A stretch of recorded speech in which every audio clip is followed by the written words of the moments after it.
Welcome to Just Liberty, where justice and liberty meet. I'm Bettina Krause, editor of Liberty magazine, which is the oldest continuously published religious freedom journal in the world today. And best. And I'm here with... and best. Thank you, Alan. That's an You important can't say it about your reminder. own magazine, but I can. Well, Alan, I'm glad you're my partner in this project of trying to reclaim religious liberty from the political extremes. And you're bringing your experience as president and general counsel of the Church State Council. Talking about political extremes, Alan, we have a topic today which is all about political extremes, and that is the separation of church and state, religion and state in America. I mean, this is an issue that's always been bubbling around in the background, but today it is really heating up again. Many people say religion and state separation, it's hostile to religious freedom. We say, no, it's a way to protect religious freedom. But we're really digging into that topic today. We're looking at the legal and social issues and also the history of this idea and trying to get a sense of where maybe things are going in the future when it comes to the First Amendment Establishment Clause. Today we are joined by Dr. Samuel Perry, who is Associate Professor of Communication at Baylor University in Texas. He's also the author of the book, The Rhetoric of Race and Religion on the Christian Right. He also has a forthcoming article in Liberty magazine that I am looking forward to publishing in our January issue on a rising movement that is known as the Communion of Reformed Evangelical Churches, or CREC. Sam, it's great to have you with us. Thank you for having me. Now, when I talk about CREC with people, Is they that often really give me a blank. the acronym? That's an awful acronym. It is. It sounds like some sort of orthopedic complaint, doesn't it? CREC. But when I do mention it to people or I'm talking about it, people give me this blank look. So I'm wondering, Sam, if you can just take us back to the beginning, help us understand what this movement is, where it came from. Yeah, I'd be happy to do that. It is one of those things that even on a campus where I'm talking to people who are interested in religion, the study of theology, there's some question about how obscure this denomination is or isn't. And then from a scholarly perspective, there's also been the question of how much attention do we pay to this? Is it like giving air to a fire when it's unnecessary or pouring water on a grease fire in terms of the type of attention? But given some of the national prominence that I'm sure we'll talk about today, it is necessary to understand where it came from and what kind of traditions it comes out of. So it's a church that was founded by a man named Doug Wilson in Moscow, Idaho. And it is very much an offshoot of Christian Reconstruction, so the R.J. Rushdoony type tradition, but bending maybe a little bit towards Rushdoony's one-time son-in-law, Gary North, in terms of the militancy with which Wilson professes his positions and his I would say sort of proclivity for seeking out controversy.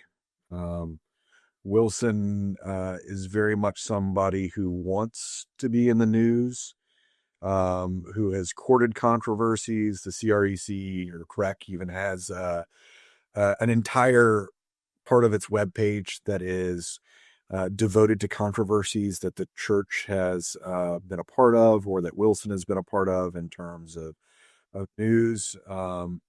But I would say there's sort of this vein of Christian Reconstruction running through it, which is where the theocratic impulse comes from. And then also some elements of the new apostolic reform movement as well, in terms of the militancy with which its adherents really kind of follow their faith. So that's sort of like the really hold back view. It's not a huge church in terms of the number of churches, or even, like Moscow, Idaho is not where you're going to have a mega church, so to speak. But they're very adept in terms of their own marketing their own materials and being able to have a far greater reach than one might assume for a church that's located in a very rural area of the country. So, Sam, I'm not a scholar, but I try to pay attention, and certainly Wilson has crossed, my news paths, probably others who are paying attention, but we can't assume that those watching are familiar with Rushdoony and his approach to applying the Bible to public policy and governance. We also, we've done programming about the New Apostolic Reformation, but I think before we go further in understanding Pastor Wilson and his influence, let's just kind of lay that foundation for our listeners. Who Rushdoony was and why he's so significant. Yeah, so Rushdoony is somebody who he ends up being very well funded in the 1970s and 80s by an heir to an oil fortune, right? So he begins writing a series of books, and the Christian Reconstruction movement features some of these books that are called Turning Points, which I'm sure that name, obviously rings a bell in the current political context. But he wrote these tomes, just voluminous output. He was prolific in his own writing. But his sort of larger work is a series of books that lays out what he believes Christian law to be. And the easiest way to summarize that is that anything that is not directly negated in the New Testament stands from the Old Testament. So that is to say, biblical law from, the Pentateuch forward, right? If it's not directly refuted in the New Testament, it would be applicable as law today. So, he comes through at a time when biblical literalism begins picking up traction and errancy begins picking up traction with the Chicago Statement in the late 70s, early 80s. So he's really resonant with a time period, and he's looked at as kind of a scholarly influence. So while he's less known, people like Billy Graham and Jerry Falwell regard him with some reverence in terms of his acumen for output and just production of these texts. But his primary contribution, in addition to sort of this laying out of biblical law, is saying that those laws should also apply in the secular state. So he's a proponent of what he calls theonomy, which most of us would just look at and call theocracy.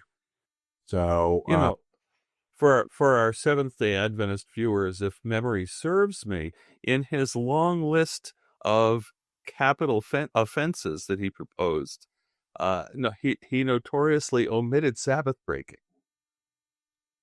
Yes. However, he stuck to, even in interviews, right, that were going to be televised, saying that, sodomy should be punishable by death, things like that, as a matter, according to him, of biblical inerrancy. So how far then, Sam, is Doug Wilson an heir to this theology? Has he taken it on wholesale, or has he adapted it somewhat? I mean, how would you characterize that? I mean, I think where Rushdoony was not particularly charismatic, but was able to build a media empire, nonetheless, through the Chalcedon Foundation, Wilson has taken up that mantle through Logos Press and through a similar sort of media ecology. Theologically, what he's picking up on is the element of Calvinism that is present within Rushdoony's thought. So Wilson marries a certain sort of militant Calvinism to a recognizable evangelical tradition in a way that allows him to forward this idea of a theocracy, whereas certain evangelical fundamentalist traditions would have been more comfortable with a separatism or being apart from the government. Wilson has an insistence that the CREC and its congregants really need to be forward-thinking in terms of assuming government positions, and that there should be tests for office, and that non-Christians should not be able to hold office.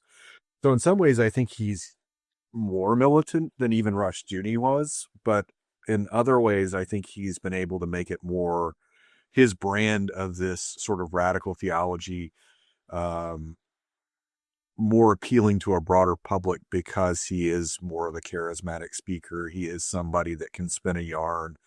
And he's been particularly adept over the last 10 years at being able to use YouTube and social media platforms to really extend his reach and the reach of his sort of, maybe I'll call them acolytes, who are publishing through his press, Canon Press, and going through and writing books that are on masculinity, a very specific kind of masculinity, right?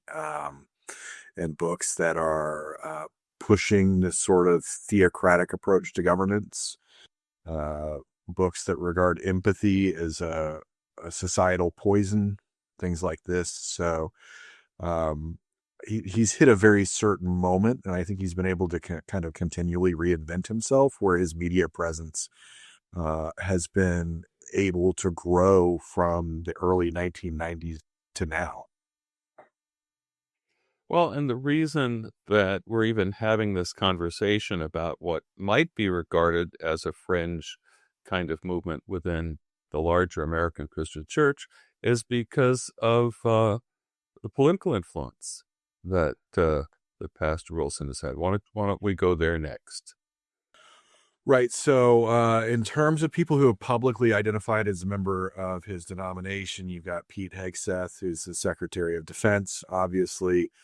In a CNN interview a couple months ago, he claimed that there are other members of the federal government who are members of the CREC, but he declined to name them because he said he didn't want to cause trouble for those folks. But yeah, Hegseth has been very open about his affiliation with the church. He wrote a book on classical Christian schools with a person who's the head of the Association for Classical Christian Schools, who is a friend of Wilson's and also a CREC member. And that association of schools, that accreditation body, is also associated with the CREC. So that's one of the ways that the reach extends. But yeah, you see Hegseth, I mean, when he spoke to the generals, I think we were just, one step removed from getting a Doug Wilson sermon through the mouth of Pete Hegseth. I want our listeners to understand a little more about what it means to accept this theological framework. I mean, as for someone who is taking this approach, they've accepted this idea.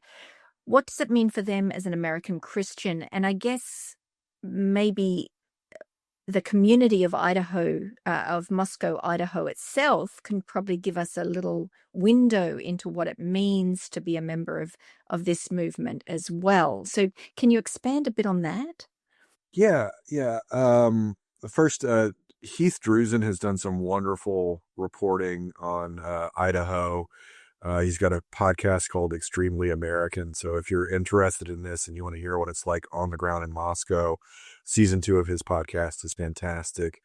There's another podcast called Sons of Patriarchy that is quite good. And Sarah Stankorb's done a bunch of reporting on what it's like in Moscow as well. But there is, I think, this sort of creation of an identity where people are cultural warriors, but those cultural warriors are very much, they envision themselves as in a holy war with secular society. So to really take on the mantle and be an adherent to this theology means that you are centering a struggle or a fight against secular society, but also against people who don't adhere to Christianity in the same way. So while Wilson and Hegseth have both hedged and said, we're not ready for a violent manifestation of this struggle, they always sort of say yet, right? So, and I think the way to really kind of understand how all-encompassing this is that it's not just school curriculum and books. There's an entire kind of media empire built up around this, but there are CREC connected job placement sites for people who want to work in conservative environments that are sort of religiously affiliated, right? So there are entire businesses. In Moscow itself, a lot of members of the CREC are buying up property downtown. And New St. Andrews, the university that Wilson founded there, is also accumulating property in Moscow. So there's sort of an all-encompassing approach, not only for the members of the church, but in the way that the church approaches its own communities or where those seed churches have been planted. There is an imperative to go buy up local businesses to run certain parts of town, to run for local office.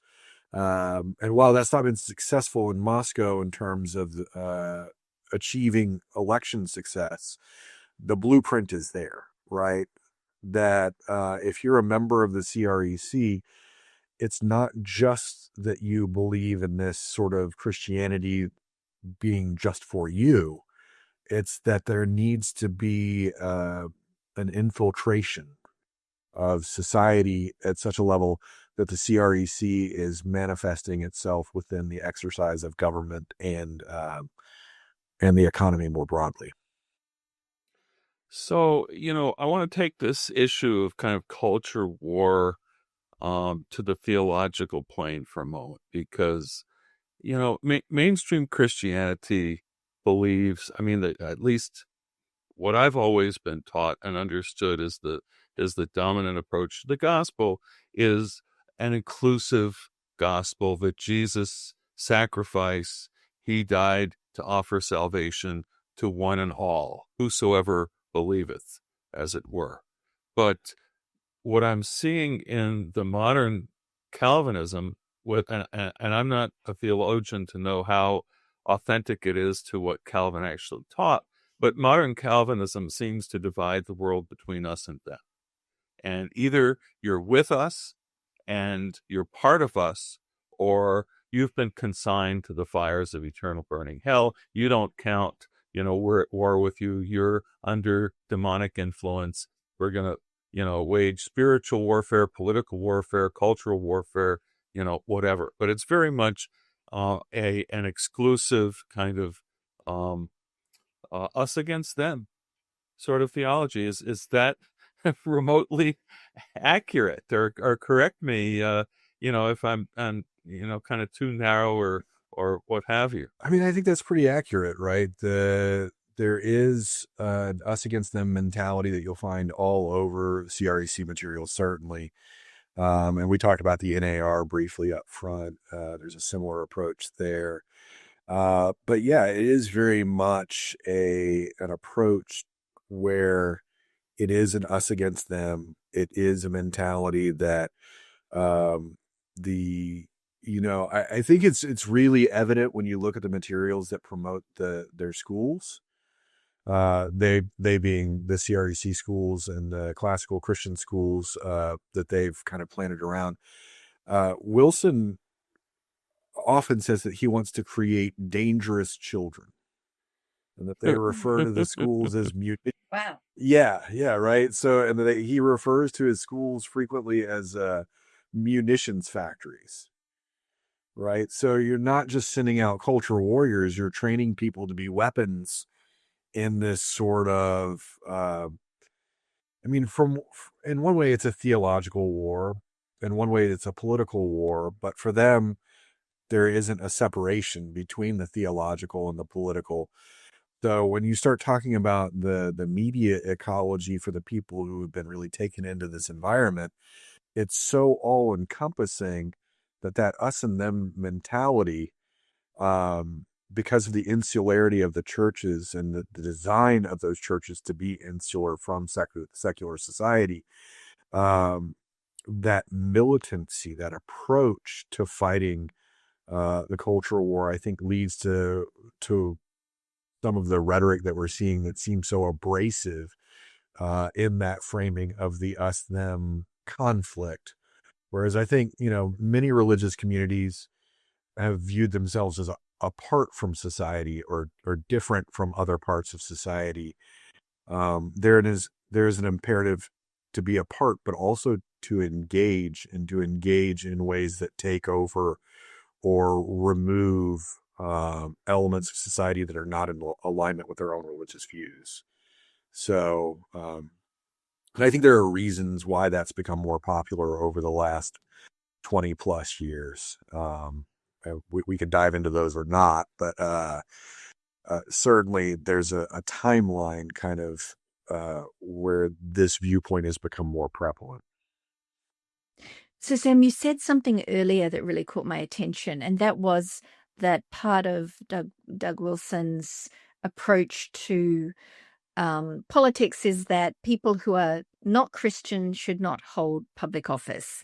And that, of course, runs completely counter to Article 6 of our Constitution, which explicitly says there shall be no religious test for public office. So from that, I'm deducing that this organization, this communion of churches, is really seeing itself as outside of our current constitutional order.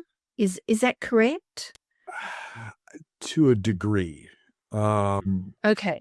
Because Wilson also fancies himself a bit of a historian, but he's a historian in the way that David Barton is a historian, which is Right. to say he's not. So, Well, we call it law office history, where you pick and choose, cut and paste to fit a certain narrative that you want to try to put together. Right. And that narrative that he wants to spin is that the Establishment Clause is a mythology, right? So he has this speech that he gave at a conservative political conference earlier in the year where he refers to the Establishment Clause as the golden calf, right? So he is making this sort of false idol comparison to the version of American history that most of us accept. I mean, right, if you go and watch the new Ken Burns documentary on the American Revolution, there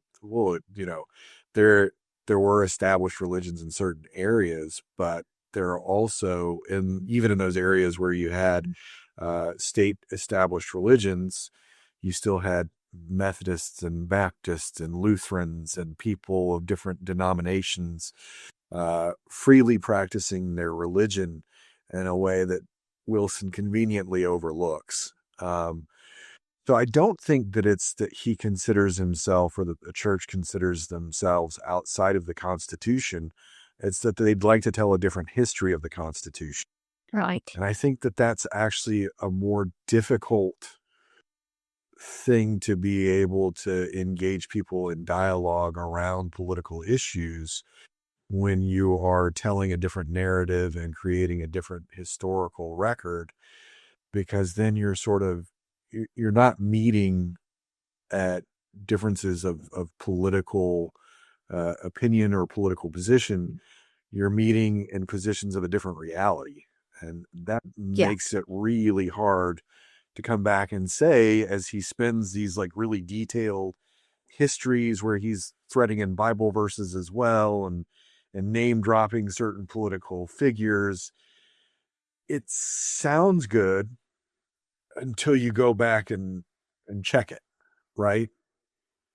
but not everybody's going to be. But another problem I'm kind of getting from this discussion.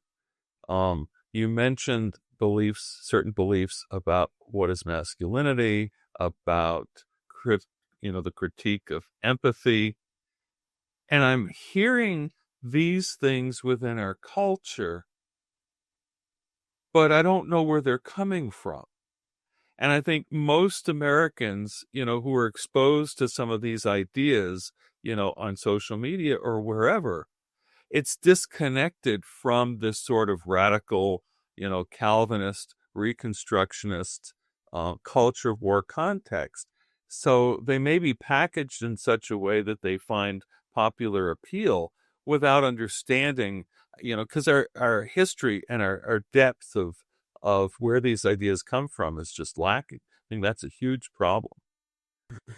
Yeah, I think that's right. I mean, that's one of the things that I kind of dive into in my first book, is to look at how pervasive some of these sort of what seem to be fringe religious ideas, right? Like a lot of people would be uncomfortable sitting through a sermon in one of these churches. Or a lot of people, if you presented the basic tenets of Christian Reconstruction to them, would be nervous about any number of aspects concerning the institution of biblical law, right, writ large, or the practice of a certain kind of masculinity, or negating the societal value of empathy, right? A lot of people would be uncomfortable with that. But a lot of people are not necessarily aware of, as you say, Alan, the sort of reach of the media materials and how they get uploaded and circulated through other means, right? So if we think, way back at this point to the Obama administration, the number of things that were said about Obama and like the birther conspiracy largely came out of some of these religious environments, right? If you go back and look at somebody like Alan Keyes and Wall Builders, which is the organization that David Barton is associated with, they're responsible for the proliferation of a lot of these conspiracy theories. If you go and look at Joseph Farah and the WND website that proliferated a lot of the conspiracy theories about Obama, they're also the publishing house that he ran while at the height of the sort of conspiracy theories about Obama were publishing a lot of these religious authors, or publishing a lot of sort of points that we would associate with the Christian right. So a lot of people who were not members of the Christian right also start recirculating these conspiracy theories. And since I don't want to go paint too broad a strokes here, but I don't think that most people are really paying attention to the media ecology of how things move from one social media platform to another, or the way in which a YouTube video can go viral and can even be removed from the site, but the claims that it has made have proliferated into other places and become commonplaces for certain kinds of arguments, or talking points for certain kinds of political organizations or figures, in such a way that it just becomes kind of an assumption, right? That some of these claims become premises for what end up being secular arguments, or what end up being arguments that are repackaged by other religious institutions who may not have an affiliation, but have adopted certain talking points that suit them at certain times. And that's what's so fascinating about this, because the eschatology, for instance, of these different religious groups are very different.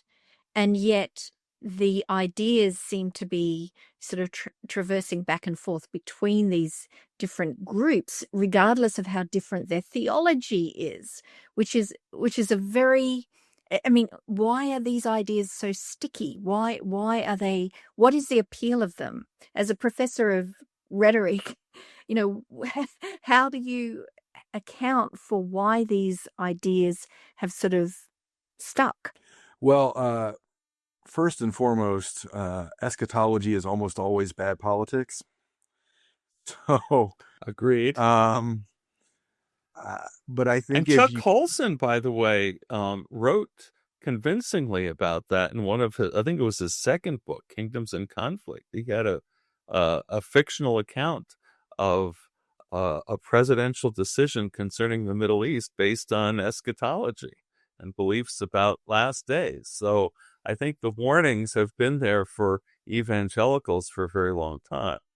Right. The warnings have been there, but also the willingness to adopt it as a frame through popular culture. I mean, you get folks like Tim LaHaye and, his writing partner Jenkins writing the Left Behind series. And, that becomes immensely popular, especially during the 90s and early 2000s. But Bettina, to get back to your question, I think what sticks is if you can frame something as eschatological, the stakes are very high. So you get a lot of buy-in very quickly. But there's also that us versus them is reinscribed at the highest possible level. Right? So if you have an us versus them framing, and you can make it into a war of not just believers and unbelievers, but those who are predestined to be victorious, and you feel that you're a part of that group, it simplifies a lot of decision-making processes, right? Because I think at their core, people just want to be very sure of what's in store for them, right? Like, we don't like uncertainty. We don't like unanswered questions. And this is a position, a theological position that claims to have answers to all of the questions all of the time, right? So when Wilson says all of Christ for all of life, he means that he has all of the answers because he believes that he has a hermeneutic, right? A way of framing the teachings of Christ in the Bible that are all encompassing. So I think that appeal is really about the stability or the sense of stability that, even as horrifying as some of the outcomes may be, your questions are still resolved. But look, all of Christ for all of life is a brilliant, oversimplistic, very appealing sort of framework for, it's just like, what Christian could disagree with that, right? Yeah, I mean, and this is where I think that Wilson has been so successful in mainstreaming things where somebody like Rushdoony previously had not been, right? He knows how to, one, insert himself into the public discourse and to kind of wade through controversies and just double down and double down and double down every time he's called out on those controversies. But then he can always fall back to these sort of like pithy kind of axioms and mottos, right? That I think allow for a different kind of deflection, but also a way to kind of circle back through and make some of these things seem a bit more innocuous than maybe they are. So I just have two thoughts, possibly as we're closing. Bettina, you may have one. I have one more question, but yeah, go with ahead. all this talk about Rushdoony, I'm reminded of a quote attributed to Gary North, his colleague, son-in-law, many years ago, about raising up a generation through, Christian education, who are taught that there is no religious liberty until we deny the religious liberty of the enemies of God. That was one thought. And here we are, a generation or so later. And in fact, that project has been well underway and considerably successful. The other observation, I guess, is that, this business of us against them and us wanting to triumph against them, well, my understanding of the picture of Revelation 13's description of the mark of the beast is that the folks who are the us, who prevail against them, are on the wrong side. That, so be careful what you wish for. Yeah, I mean, the parallels with Rushdoonian North, specifically through the homeschooling and the private school movements, right? So you're talking about this sort of religious liberty, the denial of religious liberty. I mean, the folks of the CREC and the CREC really like to say, well, people will be even more free under this version of Christian nationalism than they are now. And they sort of give lip service to a religious pluralism while saying, yeah, but we're the only ones that should be in control. Mm-hmm. Right. So there's a little bit of kind of talking out of both sides of the mouth going on when you're talking about the issues of religious freedom, certainly. And again, right, I think you just have to keep going back to the schools and the network of schools and the curriculum that are being developed to see what kind of society they want to shape. So this has been a fascinating discussion, but I want to end on a more practical note, perhaps. We've been talking about how pervasive this messaging is and how it's become divorced from even its source. It's sort of just entered the public discourse. So we are all being exposed to it in various forums, right? So what are some practical ways that we can, number one, identify what we're seeing, and number two, not be pulled into it, to sort of immunize ourselves against this messaging? So that's a fascinating question. And in some ways it's really easy to answer. In some ways it's really hard to answer because of how pervasive it is, but also because certain parts of this are just going to circulate in ways that are unpredictable, right? And Okay. this is online media ecology is nothing if not unpredictable. I mean, even as algorithms tell us where to go and what to do and all these sorts of things, you never know exactly what's going to catch people's attention at a given time and really blow up in the popular consciousness. But I would say any sort of hyper-masculine iterations of Christianity, specifically where people are talking about the way that men need to be leaders or men need to be reminded of how to be men, right? Like we see this very particular framing of masculinity as if men have forgotten how to be masculine, which is a common sort of thread through these CREC materials, that boys have to be raised to be men, as if, there's some question of that outcome. Right. So that hypermasculinity, there's this sort of new trope that is evolving that seems to be gaining some traction both through CREC circles, but outside of it, with using phrases like toxic empathy. Right. So there are speakers who are writing books and traveling on this message. But somehow that empathy is a trap, and that it's led to specifically the decline of merit or a meritocracy within society, which is an sort of an end around when you want to make arguments against DEI or inclusion. So you see this specifically with someone like Hegseth going through and saying that all of these people who've been promoted through the ranks of the military that are people of color and women aren't there on their own merit, right? But instead have been promoted in order to meet quotas. So the way that argument gets framed in a way that is just not immediately and obviously offensive to a broader swath of the population is to say that somehow we've been tricked into being kind to people or tricked into being empathetic, right? So these sort of like really caricatured versions of masculinity and skepticism around empathy, I think, are two of the most common argumentative points that I would want people to look out for, and maybe question where they're coming from, especially if the claim is that these are theologically rooted concerns about masculinity or the dangers of empathy. Well, thank you so much, Sam. I think we could continue on for another hour at least on this topic. Perhaps we need to do a part 2, Alan.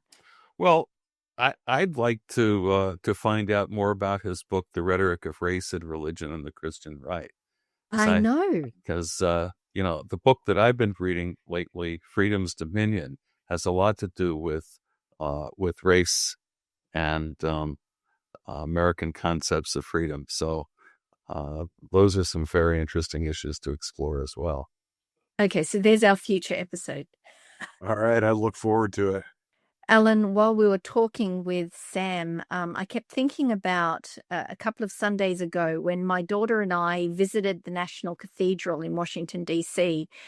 She's a music major and she has to go to different services to, observe their liturgy. And it was by chance the evensong, which was devoted to the 250th anniversary of the Marines, the U.S. Marines. Pete Hegseth was on the schedule to deliver the scripture reading. He didn't turn up. It was someone else. But the whole event, there in the National Cathedral, beautiful, beautiful surroundings. And hearing the homily that was devoted to the idea that being a Marine is a divine calling, and it's to keep the fires burning of American freedom and values around the world. It struck me again that it's not just these obscure religious groups that have been pulled into the idea of religious nationalism in our country.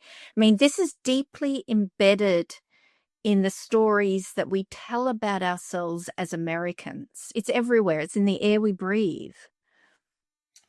It is. And, it's what the sociologists used to call civil religion or civic religion, right? Yes. And this idea, look,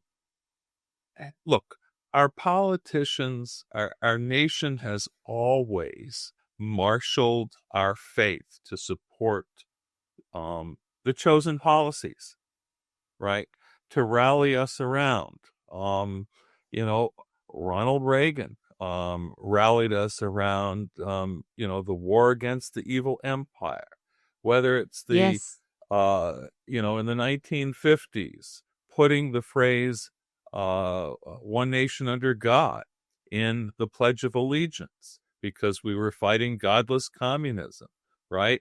Or going back to the 1860s when we put In God We Trust on the coin because there were those who wanted to marshal God in support of the Union side of the Civil War. This is what we have been doing throughout our history. But it's not always a negative thing. I mean, because you think of Martin Luther King Jr., you think of Frederick Douglass, you think of so many different movements in American society, political, social movements that have drawn imagery and rhetoric from religion to further goals that actually improve American society. And so I guess, as with everything, there's nuance. I mean, it's trying to understand what that line is between, bringing your values into the public space to make a positive difference and crossing over that line into something like, what we were just talking about, the CREC, which is trying to remake America in a specific image of Christianity. Both of those things exist at the same time, and we need to have the discernment to understand where to draw those lines. Well, part of the problem, of course, I mean, there's nothing wrong with advocating biblical values as they apply to our public life together, right? And the role of the church has always been a prophetic function. Not to settle for the status quo of, of a society, but to call the nation, the society, to a higher moral and spiritual standard, to an authentic, experience of God, of the salvation through Christ, right? But, we have such very, very different perspectives. You look at the Marines, okay? Well, you have white American history and you have Black American history. And the two read very, very differently about the very same country, don't they? Yeah, they do. They do. So, Sam Perry is, helping us understand a movement that really grew out of the Reconstructionist ideology from a generation ago that we have now seen come to fruition in both more mainstream and more fringe elements. But, I'll just say, and we didn't get to talk about this with him, for a long time, the Christian political leaders, the Christian right leaders, if confronted with questions about Reconstructionism, they would poo-poo it. They would distance themselves from it publicly. More recently, as another one of our guests, Catherine Stewart, has uncovered and discussed publicly, they're no longer backing away from their association with Reconstructionism. Yeah, and that is a change in paradigm for sure. What it means for the future, I'm not quite sure, but I'm sure we'll if whatever happens, we'll be talking about it, Alan. Well, Bettina, we don't have a crystal ball, do we? We don't. That's what I tell my clients. So I will keep you posted. This has been Just Liberty, where justice and liberty meet. Until next time, remember, friends, eternal vigilance remains the price of liberty.